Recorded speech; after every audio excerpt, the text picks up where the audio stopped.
Amis internautes de Luz TV, bienvenue dans votre émission Réaction. Aujourd'hui, nous recevons M. Saliou Keita, expert en microfinance, actuel secrétaire général de l'ANPEJ, ex-directeur de ANAMA. Mais ce qui est plus intéressant, il est le président donc, du mouvement C2C. Bonjour M. Keita. Merci Moussa de m'avoir donné cette opportunité d'échanger avec vous, d'apporter ma contribution par rapport à l'actualité. Et tout à l'heure, quand vous dites au CDC, CDC, c'est un mouvement d'orientation économique. Et CDC est composé par un groupe de cadres. Et ces cadres-là sont des Sénégalais. C'est des cadres de l'administration, des cadres de la société civile, mais également du secteur privé. Nous sommes imbus par la volonté d'apporter, de participer au rythme de la cadence progressiste du Sénégal. Et quand on dit progressiste du Sénégal, ça veut tout simplement dire que notre cher Sénégal bouge. Nous sommes partis d'une analyse situationnelle pour dire quelque chose, trois choses. Que le Sénégal est un pays de démocratie. Le Sénégal est un pays de stabilité politique, d'état de droit. On peut dire, et on peut l'accepter. Et dire également que notre pays, nous avons connu deux alternances pacifiques. Cela veut dire tout simplement que le Sénégal est une puissance politique dans la sous-région et reconnue sur l'échiquier international. La seule chose qui nous reste à faire, c'est de travailler et de positionner le Sénégal comme une puissance économique. Et c'est bien possible. Je le dis parce que tout simplement, on est en économie. Et l'économie, en économie, il n'y a pas d'impossible. Il faut avoir une ambition politique et se donner les moyens de la matérialiser. CDC est une ambition. Croissance à deux chiffres. C'est une ambition. C'est un objectif. Pourquoi je le dis? Parce qu'en 2012, notre taux de croissance était à 1,7%. Le président Macky Sall, arrivé au pouvoir, a proposé aux Sénégalais le plan Sénégal émergent, qui aujourd'hui est notre seul référentiel au plan socio-économique. Qu'est-ce qui s'est passé? Nous avons noté des avancées notoires dans beaucoup de domaines. Et c'est ça qui a boosté notre taux de croissance, qu'on est arrivé à 7,1%. Et nous disons, et si cette tendance est maintenue, on peut véritablement arriver à un taux de croissance de qualité de deux chiffres. Et, très bien. Et parce que tout simplement, croissance à deux chiffres pour l'émergence, et là, l'émergence c'est quoi? C'est l'intelligentsia sénégalais. L'émergence c'est quoi? C'est mettre le pays sur les rails du développement, sur les rampes du développement, en créant une ferveur portée par les populations. Mais quand je dis population, vous dites comment?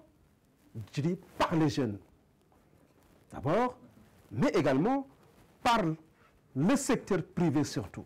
D'ailleurs, je vais rebondir sur le secteur privé dont vous venez de dire, parce que c'est vrai qu'il y a une croissance, il y a une évolution, Macky a fait des efforts. Mais aujourd'hui, il y a un problème du côté du secteur privé. Et actuellement, vous êtes le secrétaire général de ANPEJ. Vous êtes la personne la plus placée pour nous expliquer effectivement à quoi consiste ce problème envers le secteur privé. Alors, quand vous me dites le comment, et c'est très simple, j'ai dit que l'émergence, c'est de mettre notre cher Sénégal sur les rampes du développement en créant une ferveur portée par les populations.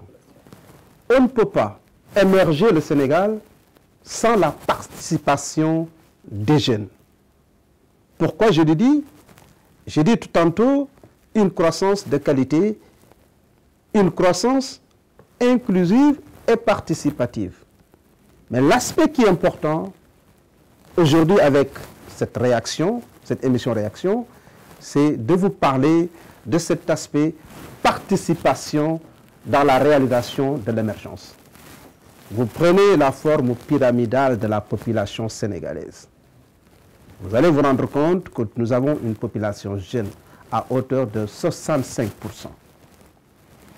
Et cette masse de jeunesse, pour moi, ne devrait pas être une bombe sociale, mais un atout pour accompagner l'émergence. Comment? Je m'explique.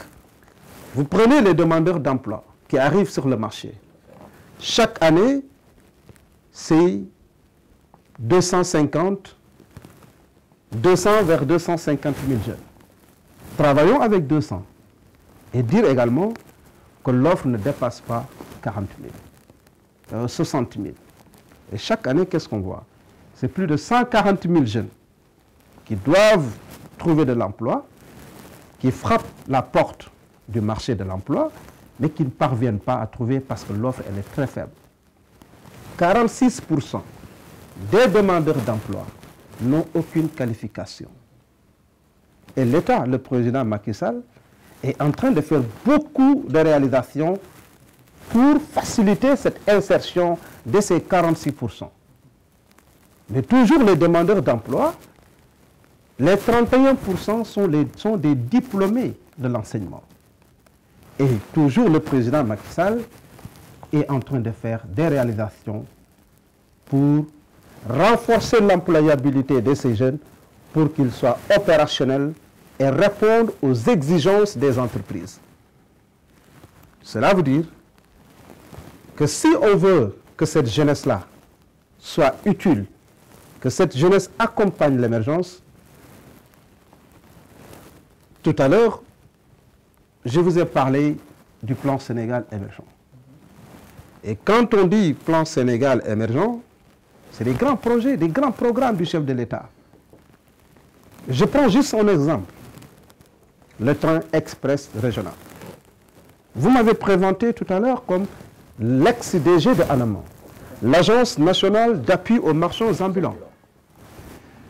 Monsieur Sarr, quand on dit marchands ambulants, on parle de l'occupation illégale et anarchique de la voie publique. Ce qui a longtemps posé problème. Merci. Vous prenez les marchands ambulants, le sens étymologique.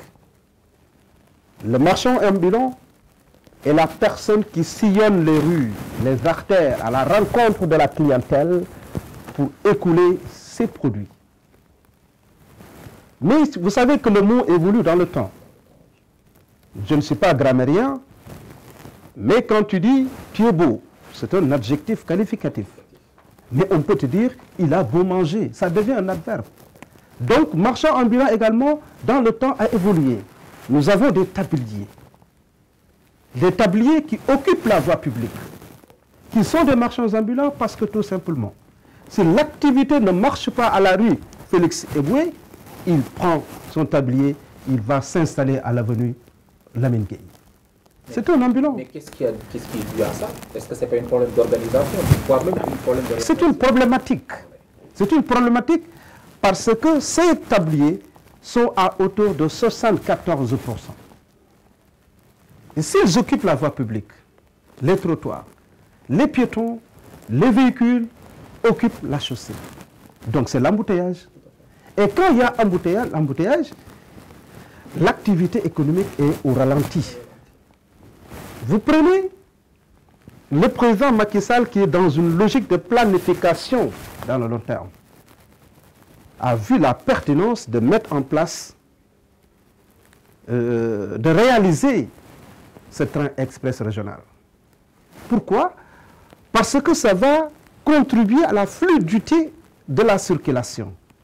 Et notre économie ne sera plus ralentie, mais va être accélérée. Parce que les gens qui habitent de Dakar jusqu'à Diamniadio, ils vont garer leur véhicule et prendre le train.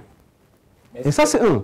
Mais Mais ce qui est important pour moi, quand vous me parlez d'accompagner les grands projets du chef de l'État par la jeunesse, vous prenez le train express régional.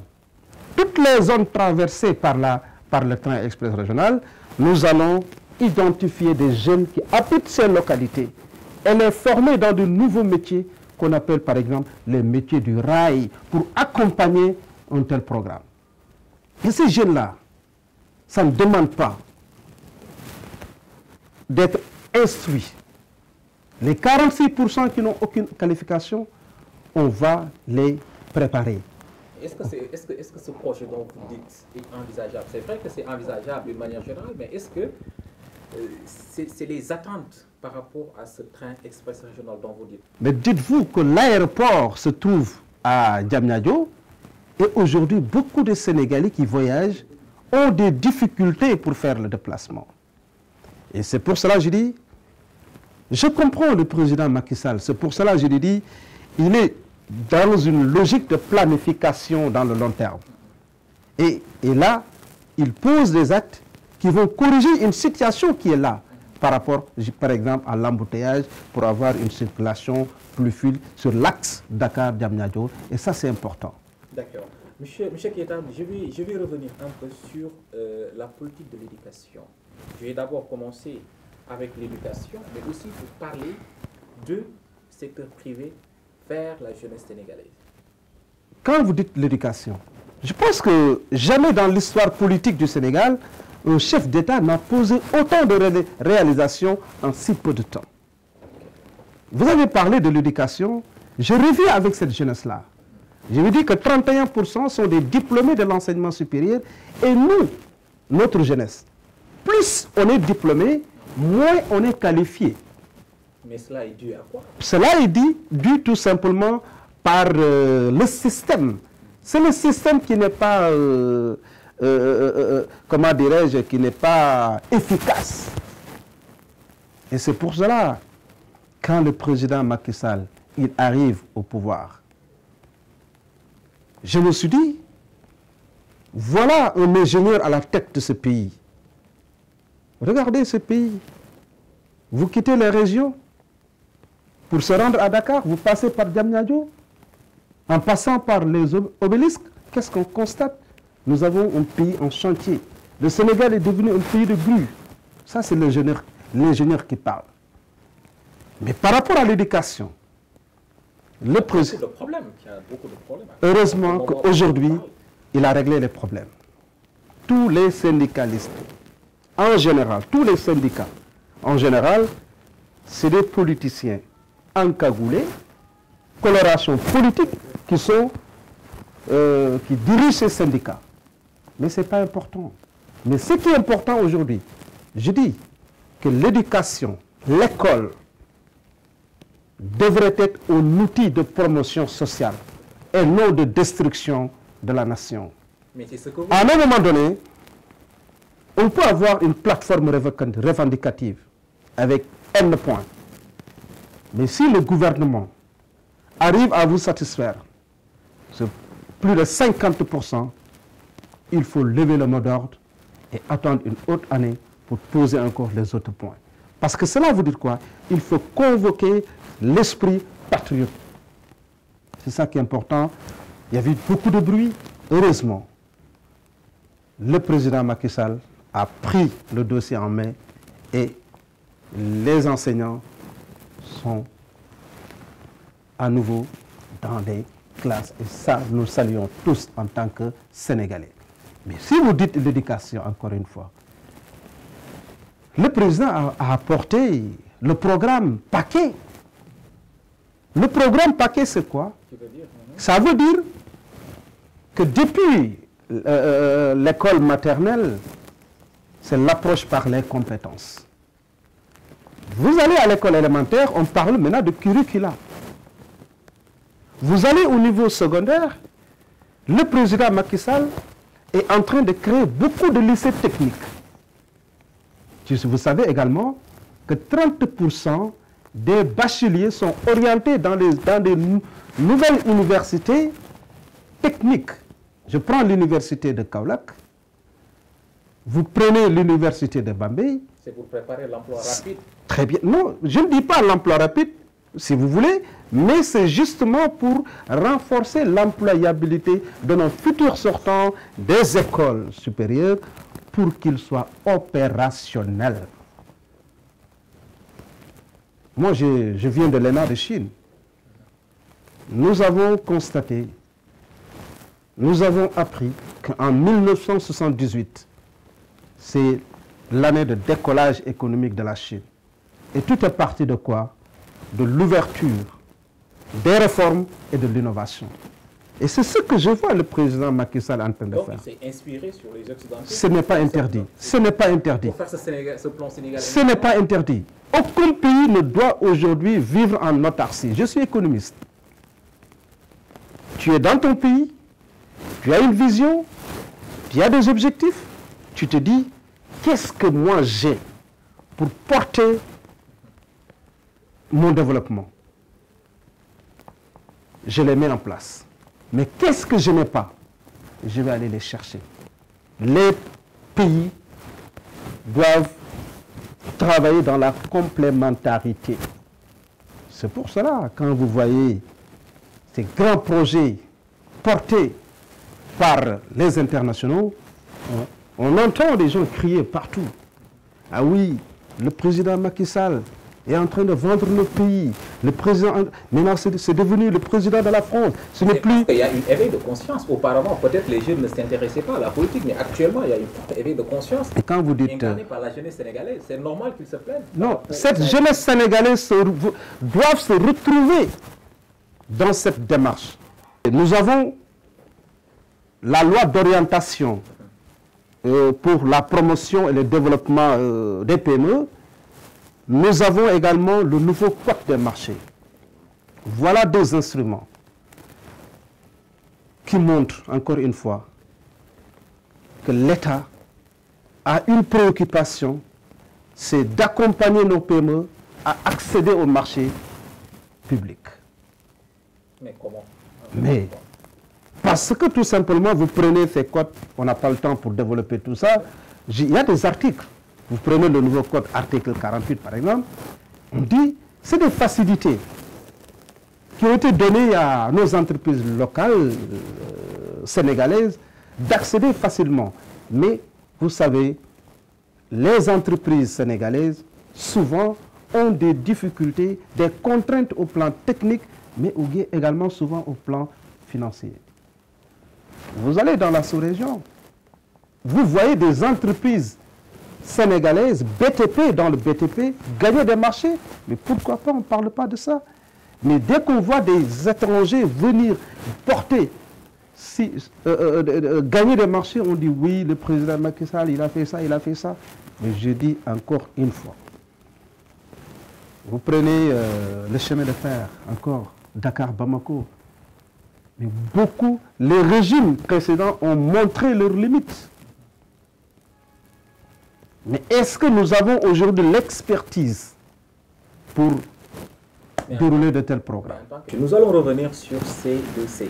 Aujourd'hui, nous voyons beaucoup de mouvements qui naissent au Sénégal, mais malheureusement, ces mouvements ont du mal à pouvoir persister et exister longtemps. Aujourd'hui, vous avez créé le mouvement C2C. C'est vrai que l'ouverture a été très formidable. Les Sénégalais ont vu que voilà, vous avez fait des réalisations, vous avez fait le tour du Sénégal pour voir même certaines régions. Mais qu'est-ce qui vous anime à pouvoir mettre ce mouvement et quelles sont vos ambitions futures pour la jeunesse sénégalaise?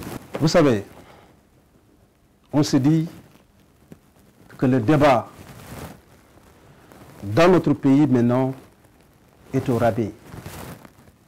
C'est un débat qui, en général, n'intéresse pas les Sénégalais. Mais pourquoi? Ce qui intéresse les Sénégalais, c'est, comme vous l'avez dit tout à l'heure, quelle politique de santé pour permettre aux populations d'accéder aux soins. Comment faire pour que la jeunesse puisse accéder, avoir des emplois? Comment faire pour que les gens, les Sénégalais, puissent voyager très rapidement de Dakar à Tambacounda, aller jusqu'à Ziguinchor sans faire d'accident? Comment faire pour avoir de l'eau? à suffisance et à bas prix. Comment faire pour avoir de l'électricité en quantité et à bas prix. C'est ça qui intéresse les Sénégalais. C'est pour cela que je vous ai dit qu'après avoir fait une analyse situationnelle du pays, nous avons dit que les fondamentaux de l'émergence sont là. La seule chose qui nous reste, c'est de travailler. C'est de travailler, c'est de se démarquer de cette pratique qui transforme le débat politique en querelle de positionnement. On ne parle pas de politique, on parle d'économie. Mais en parlant d'économie, parlant d'émergence, on est obligé de parler de la politique, de la vision du chef de l'État. Parce que c'est lui qui est là. Le président Macky Sall, l'horizon 2023, PSE, ça nous dépasse. Est-ce que lui, il est là en tant que président? C'est pour cela que je dis, l'émergence dépasse la personne du président Macky Sall. L'émergence dépasse votre personne et la mienne. Quand on dit émergence, il faut convoquer la citoyenneté. Je considère que la citoyenneté, c'est le viatique pour l'émergence.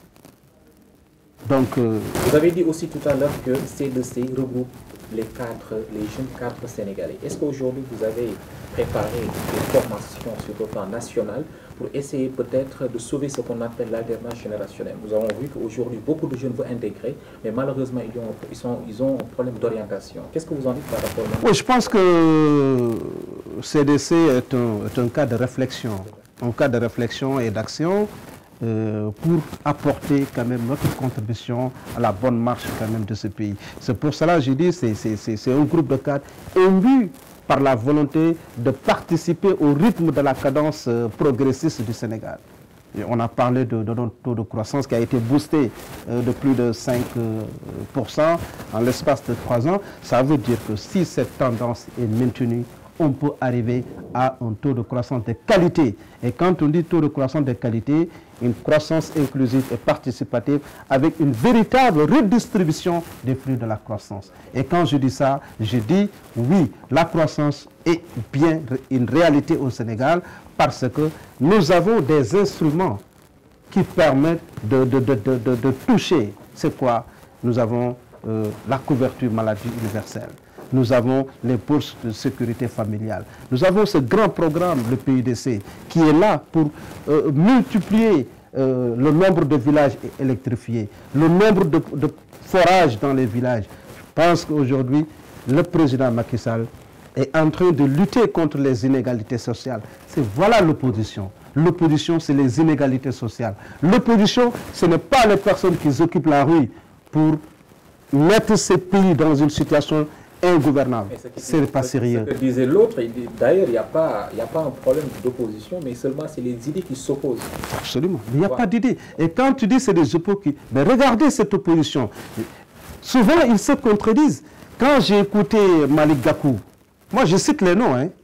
Quand j'ai écouté Malick Gakou qui nous a parlé de son programme, il dit quoi? Je vais renforcer la retraite par rapport aux retraités. Ça, c'est de la bonification que le président Macky Sall est en train de faire. Quand il parle de, comment dirais-je,